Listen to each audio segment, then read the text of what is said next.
તો હેલો મિત્રો, હોપ તમે બધા મજામાં હશો.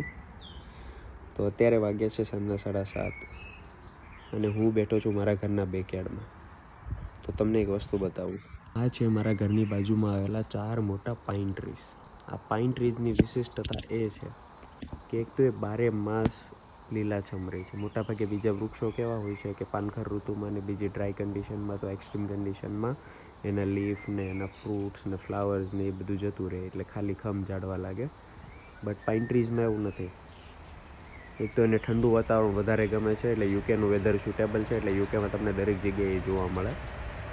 એના ઘણા બધા ફાયદા પણ છે. એક ફાયદો એ છે કે એના અંદરથી મળતું રેઝિન છે, એ રેઝિન નેચરલ વાર્નિશ બનાવવા માટે, ટર્પેન્ટાઇન બનાવવા માટે, પાઇનના ઓઇલ જે મસલ રિલેક્સિંગ અને મસાજની અંદર યુઝ કરવામાં આવે. બીજી વસ્તુ, પાઇનનું લાકડું પણ ઘણી જગ્યાએ ફર્નિચર અને ડેકોરેશનમાં યુઝ કરે છે.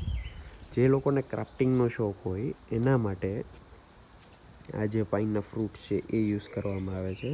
ફોરેસ્ટની અંદર ફરી આનું સીડલિંગ થાય અને આમાંથી નવા પાઇન ટ્રીઝ બને. તો ઘણા ક્રાફ્ટવાળા પણ આનું યુઝ કરતા હોય. વારંવાર આ બેકયાર્ડમાં પડતા રહેતા હોય એટલે સેજલ બકેટમાં ભેગા કરે.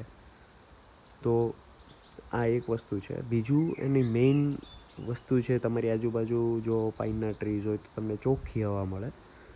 કહેવાય છે કે નેચરલ એર પ્યુરિફાયર છે, એટલે જો તમારા ઘરની આજુબાજુ પાઇન ટ્રીઝ હોય તો તમને ઓક્સિજન વધારે મળે. એમ તો મારા ઘરની આજુબાજુ ઘણા બધા વૃક્ષો છે, તમે જુઓ.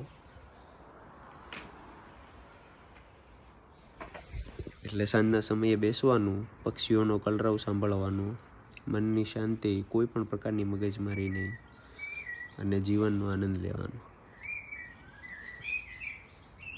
તો આ મોકલાવું તમારા માટે મારા વાલા.